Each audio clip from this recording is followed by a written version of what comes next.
তাওরাত এবং ইনজিলে এই কথাটা এসছে যে শেষ নবীকে চিনার একটা মাধ্যম হচ্ছে ওনার পিঠে দুই কাঁধের মাঝখানে দ্য সিল অফ প্রফেসি পাওয়া যাবে, নবুয়তের চিহ্ন। আল্লাহু আকবার। এটা অনেক সাহাবারা দেখেছেন এই চিহ্নটা। এটার সাইজ কতটুকু? কান্নাহু বাইদাতু হামাম, কবুতরের ডিমের যে সাইজ ওই সাইজ। কবুতরের ডিম যেরকম ছোট হয় ওই সাইজের। সালমান আল ফারিসি রাদিয়াল্লাহু তাআলা আনহু উনি মুসলিমই হয়েছেন এই দৃশ্য দেখে। সালমান আল ফারিসি রাদিয়াল্লাহু আনহু উনি আরব মানুষ ছিলেন না, নন আরব ছিলেন, পার্সিয়ান, ফার্সিতে কথা বলতেন, মানে ইরান থেকে এসেছিলেন। ইরান। উনি প্রথমে অগ্নি উপাসক ছিলেন। কি ছিলেন? অর্থাৎ ওই যে জরাথুষ্ট যারা আগুন দেখলে এরা পূজা করে, আগুনের পূজা যারা করে, জরস্ট্রেনিয়ান, এই ধর্মে বিশ্বাসী ছিলেন। আগুনের পূজা করতেন ইরানে।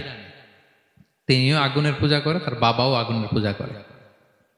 তো একদিন বাবা একটা কাজে পাঠিয়েছে, ওই কাজ করতে যেয়ে সে খ্রিস্টানদের গির্জা ক্রস করতেছিল। ছোট মানুষ গির্জা ক্রস করতে যেয়ে দেখে খ্রিস্টানরা কেমন যেন আলাদা ইবাদত করে, নামাজ পড়ে। এটা দেখে খুব ভাল লাগছে, তার খুব ভাল লাগছে। বাড়িতে এসে বাবারে বলে, বাবা আমি দেখলাম যে খ্রিস্টানরা তাদের চার্চে গির্জায় নামাজ পড়ে, এটা তো অনেক সুন্দর, আমরা যে আগুনের সামনে যা করি এটার চেয়ে ওইটা সুন্দর। বাবা বলে, খাইছে, ছেলে তো আমার শেষ হয়ে যাবে। তো বলতেছে, না না বাবা, আমরা যে আগুনের উপাসনা করি এটাই ভালো। উনি বলেন, না, আমি অনেক চিন্তা করেছি, ওরা যেভাবে গডের কাছে চায় ওইটা শ্রেষ্ঠ। বাবার সাথে ছেলের, সালমানের অনেক তর্ক বিতর্ক। পরে বাবা ভাবলেন যদি ওকে না আটকাই তাইলে প্রভাবিত হয়ে সে খ্রিস্টান হয়ে যেতে পারে। তো ঝগড়া তর্ক বিতর্ক শেষে তার পিতা তাকে শেকলবন্দি করলো। কি করলো? পায়ে শেকল লাগায় রাখছে। কিন্তু ছেলে তো মনে মনে খ্রিস্ট ধর্মের প্রতি আকৃষ্ট হয়ে গেছে। তো ওই খ্রিস্টানরা তার সাথে লুকিয়ে যোগাযোগ করত। সালমান ওই খ্রিস্টানদেরকে বলল যে তোমাদের খ্রিস্টান ধর্মের উৎপত্তি কোথায়? বলে, সিরিয়াতে। বলতেছে, এখান থেকে কোনো কাফেলা সিরিয়া যাবে নাকি? বলতেছে, হ্যাঁ, মিশনারি ওয়ার্কে একটা কাফেলা আসতে যাবে। বলতেছে, যেদিন যাবে আমাকে বলবে। তো যেদিন যাবে তাকে এসে বলা হয়েছে তার বাবা নাই, সে শিকল ভেঙে, শিকল সহ ওই কাফেলার সাথে যে জড়িত হয়েছে। দেখেন বিশ্বাস, আদর্শ মানুষকে কিভাবে উজ্জীবিত করে। উনি চলে গেলেন সিরিয়াতে। সিরিয়াতে যে এক পাদ্রির হাতে বায়াত হলেন, কিন্তু এই পাদ্রিটা ছিল ভণ্ড। সে খ্রিস্টানদের দান সদকা নিয়ে গরিবদের না দিয়ে নিজেই খেয়ে ফেলতো। তো বেচারা পড়লো বিপদে, যে হায় রে, এত সুন্দর ধর্ম রে কারাপ্টেড করতেছে সে।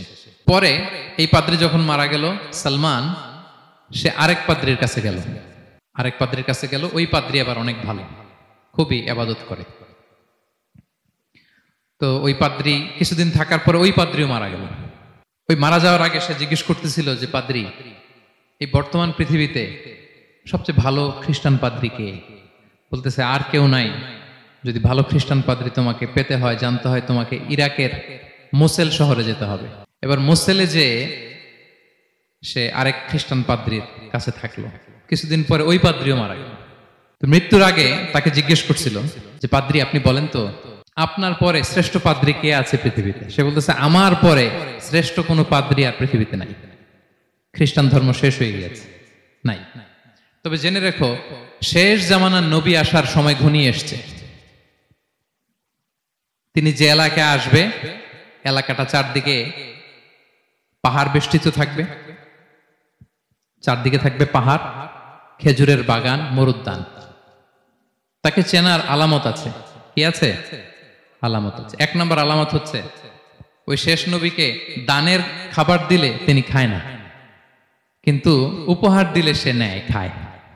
আর তার পিঠে দুই কাঁধের মাঝখানে একটা নবুয়তির মোহর আছে। সুবহানাল্লাহ। যদি পারো তার কাছে যে বায়াত হও। সালমান আল ফারিসি পাগল হয়ে গেছে ওনার সন্ধান পাওয়ার জন্য। কিভাবে যাবে, কিভাবে যাবে? তো উনি কিছু ছাগল পালতেন। একটা কাফেলা তিনি পেলেন, যে কাফেলা আরব কাফেলা, বনু কালবের কাফেলা আরব দেশে যাচ্ছে। তাদের সাথে তিনি চুক্তি করলেন যে, আমার যত ছাগল আছে এই ছাগলগুলো তোমাদের দিয়ে দিব, তোমরা কি ওই এলাকায় আমাকে পৌঁছে দিবা? তারা বললেন, হ্যাঁ, পৌঁছে দিব। সব ছাগল দিয়ে দিলেন, রওনা হইলেন ওই এলাকায়। মাঝপথে তারা তার সাথে জুলুম করলো, অন্যায় আচরণ করলো। তাকে দাস হিসেবে বিক্রি করে দিল ইহুদিদের কাছে। ওয়াদি আল কোরা নামে একটা জায়গা আছে, ওখানকার এক ইহুদির কাছে বিক্রি করে দিল। সে ইহুদির কাছে দাস হিসেবে থাকতে আরম্ভ করলো। অনেকদিন পরে মদিনার পূর্ব নাম কি দেখি কে বলতে পারে? হ্যাঁ, মাশাআল্লাহ। এই তো মদিনার পূর্ব নাম হচ্ছে ইয়াসরিব। তো ইয়াসরিবের এক ইহুদি, বনু কুরাইজার ইহুদি, সে আসছে ওয়াদি আল কুরাতে তার কাজিনের কাছে। এসে দেখে নতুন এক দাস পাইছে, বলছে আমি কিনবো, তুমি কিনতে চাও? তার কাছে বিক্রি করে দিল। তখন ইয়াসরিবের ওই ইহুদি বনু কুরাইজার সালমান আল ফারিসিকে নিয়ে ইয়াসরিবে চলে গেল। সুবহানাল্লাহ। মদিনার আগের নাম কি? বিষ্ণু ইসলাম মক্কা থেকে হিজরত করে কিছুদিন পরে কই যাবেন? সত্যের অনুসন্ধানে যদি আপনি হন, সত্য আপনি পাবেনই, সত্যের কাছে আপনি পৌঁছাবেন, এতে কোনো সন্দেহ নাই। দেখেন বিষ্ণু ইসলাম ওই এলাকায় আসবেন, আসার আগে আল্লাহ তাআলা সালমানকে নিয়ে ওখানে পৌঁছায় দিয়েছে। তিনি ওখানে থাকলেন, দীর্ঘদিন থাকলেন, খেজুর বাগানে তিনি কাজ করেন আর অপেক্ষা করেন যে কবে বিষ্ণু ইসলাম আসবেন। একদিন তিনি খেজুর গাছের উপরে কাজ করতেছেন, হঠাৎ ইহুদিরা বলা বলি করতেছে আজকে ওই মক্কা থেকে কোন এক লোক নাকি আসছে কোবাপল্লীতে, সবাই বলে সে নাকি নবী, সবাই বলে সে নাকি। এই কথা শুনে উনি খুশিতে ওই খেজুর গাছ থেকে ধপাস করে নিচে পড়ছে। নিচে পড়ে মালিককে বলতেছে কে আসছে, কে আসছে।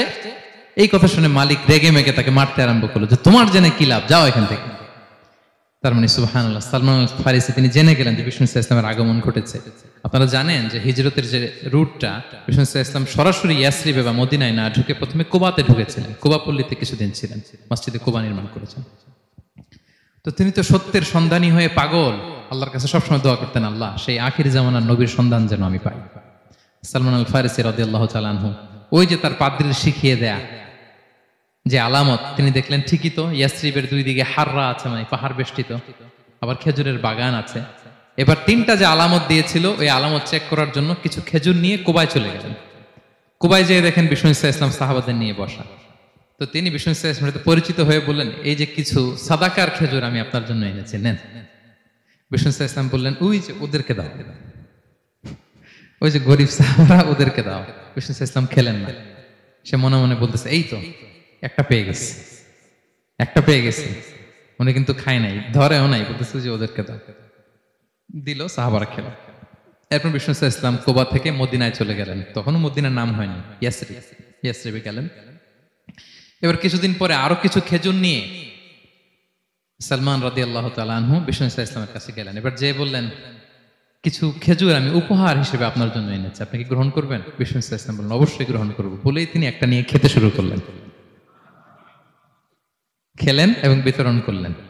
এবার তো সালমান মহা খুশি, এই তো পেয়ে গেছি দুইটা সাদাকার খেজুর, বলেছি ধরেও নাই, খায় নাই। যখনই বললাম উপহার খেয়েছে। এবার বাকি রইল কয়টা? সেটা কি? নবুয়তের সিলমোহর, দ্য সিল অফ প্রফেসি। এটা তো দেখা এত সহজ না, যদি এদিকে থাকে, জামা পরে থাকলে দেখা যাবে। তো এটার জন্য প্রায় যায়, কিন্তু ব্যাটে বলে হয় না, ট্রাই করে কিন্তু দেখা যায় না। একদিন তিনি গেলেন এবং এটার জন্য তো পিছে পিছে থাকতে হবে, কি বলেন? কথা নেই বার্তা নেই, হুট করে পিছু পিছু ঘোরা যায় নাকি কারো? একদিন একটা উপলক্ষ তৈরি হলো, সেটা কি?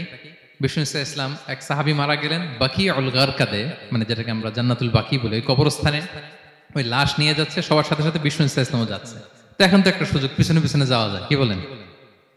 এইবার সালমান এসে পিছু ছাড়ে না, নবীজির পিছনে পিছনে যায়, কিন্তু স্বাভাবিক যাওয়া না, একটা আছে সিম্পলি হাঁটা, এরকম না, একবার এদিকে যায়, একবার ওদিকে যায়, একবার এদিকে যায়। আর অন্য সাহাবারা মনে মনে ভাবে ঘটনা কি, এরকম করে কেন লোকটা?